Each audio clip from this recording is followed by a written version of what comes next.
Master মশাই, সেদিন আমি আপনাকে চড় মেরেছিলাম, আর আজ আপনি আপনার জুতোটা খুলে আমাকে মেরে বাবার দায়িত্ব কর্তব্যটা শিখে দেন। সেদিন আপনার কথা শুনে আজ আমার এই অবস্থা হতো না মাস্টার মশাই। আরে না না, ঠিক আছে, আপনি যে আপনার ভুল বুঝতে পেরেছেন এটাই অনেক। জানেন, এই ব্যাটা আমাকে একবার পথে বসিয়ে দিয়েছে আর গেম খেলে আমার ব্যবসা 5 লক্ষ টাকা উড়িয়ে দিয়েছে। এই ব্যাটা নয়, এই বিটকেল, একে মেরে এগুলো পাতলা পরোটা করে দেবেন, আমি কিছুই বলবো না। আর আজই আমাকে ব্যবসার কাজে কিছুদিনের জন্য বাইরে যেতে হচ্ছে। আপনার সঙ্গে এখন আর আমার দেখা হবে না, তাহলে আসি, আর পারলে আমাকে ক্ষমা করবেন। বাবা বাবা আমি ঘর যাবো। এই চল, ঘর যাবে, মোবাইলে গেম খেলবি নয়, চল ক্লাসে।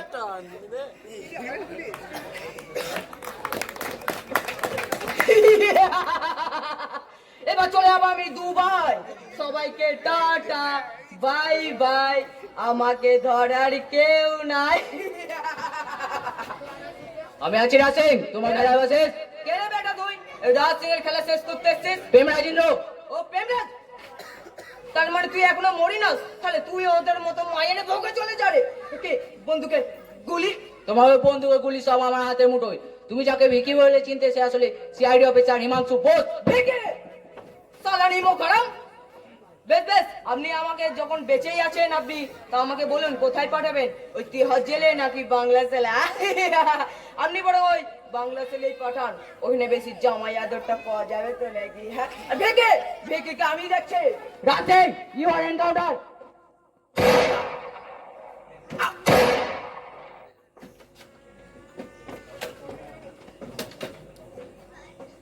তোদের মতন এই পাপীতে বিনাশ করতে প্রেম রাজেন্দ্র ছিল, আছে, থাকবে।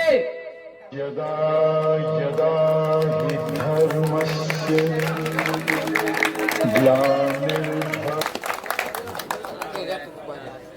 এই নিন, প্রেসক্রিপশনে কিছু ওষুধ লেখা আছে, এগুলো বাইরের দোকান থেকে কিনে নেবেন, আর আশা করি ও সুস্থ হয়ে পড়বে, আর আসার প্রয়োজন হবে না। ঠিক আছে ডাক্তারবাবু, তাহলে এবার আমি আসি। হ্যাঁ হ্যাঁ, আসুন। বুঝলি তো ভাই, ডাক্তারবাবু কি বললেন, আর কখনো মোবাইলে সেলফি তুলতে যাবি না। আমার এই ভাইটি চলন্ত ট্রেনে চেপে সেলফি তুলতে গিয়েছিল, ওখানে একটা খুঁটির সঙ্গে ধাক্কা লেগে এই অবস্থা। ভগবানের কৃপায় সে তো বেঁচে গিয়েছে, কিন্তু কবে যে সুস্থ হবে সেটা এখন ভগবানের উপর ভরসা। চল রে ভাই চল, দেরি হয়ে যাচ্ছে, যে ওষুধগুলো কিনতে হবে, চল। ডাক্তারবাবু ভিতরে আসতে পারি? হ্যাঁ আসুন।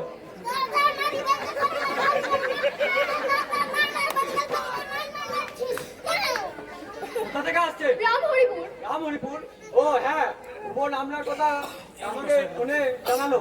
তা যা অবস্থা দেখছি তাতে করে তো আপনার ছেলেকে শাড়ি তুলতে বেশ কিছুটা সময় লাগবে, তবে চিন্তার কোনো দরকার নেই। ডাক্তারবাবু ওকে শাড়ি তুলুন, ও যে আমার একমাত্র ছেলে, ওকে ছাড়া আমি বাঁচতে পারবো না। হ্যাঁ হ্যাঁ, আমার সাধ্য মতো আমি ওকে শাড়ি তুলবার চেষ্টা করব। এখন কিছু মেডিসিন লিখে দিচ্ছি, এগুলো সময় মতো খাওয়াবেন, আর আমার প্রেসক্রিপশনের পিছন দিকে লেখা আছে ওর সাথে কিভাবে ব্যবহার করবেন, এগুলো একটু দেখে নেবেন। আচ্ছা দেখে নেব।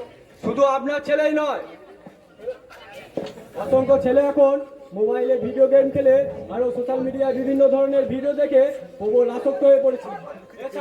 এছাড়া পড়াশোনা তো চিল্লায়। তাই আমি ডাক্তারবাবু হয়ে এই মা বাবার কাছে আমার একটাই অনুরোধ, কেউ বাচ্চা ছেলেদের হাতে মোবাইল ফোন তুলে দেবেন না, বাচ্চা যতই জেদ করুক না কেন। ডাক্তারবাবু একদম ঠিক কথাই বলেছেন, আমার মতো ভুল কেউ করবেন না। ফোন অবশ্যই প্রয়োজন, তবে দেখবেন আপনাদের ছেলে কিংবা মেয়ে যেন সেটা সঠিক কাজে ব্যবহার করে। হ্যাঁ, আর একটা কথা, যদি পারেন তো ওকে একটু নাচ গানের আসরে নিয়ে গিয়ে বসাবেন, যদি কিছুটা উপকার পাওয়া যায়। ও আজই তো আমাদের গ্রামে একটা সাংস্কৃতিক অনুষ্ঠান আছে দশার পুজোর উপলক্ষে, ওকে আজ সেখানে নিয়ে যাই। মালতী দেবী, ওকে একবার এদিকে নিয়ে আসুন তো।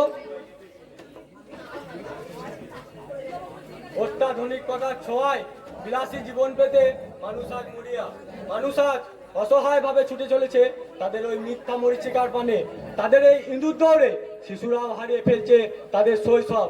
তাই আমি ডাক্তারবাবু হয়ে না হয় ওকে একবার শৈশবের শিশুপাঠটা মনে করিয়ে দিই। ডাক্তারবাবু হ্যাঁ হ্যাঁ, এদের মতো বাচ্চাদেরকে বই পড়বার আনন্দটা একটুকু শেখাতে হবে।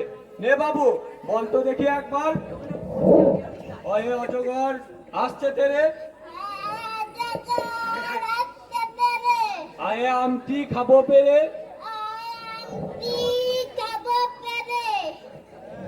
মাগো আমার মা, আমি তোমারই খোকা, তুমি আমার জননী ভগবান, তুমি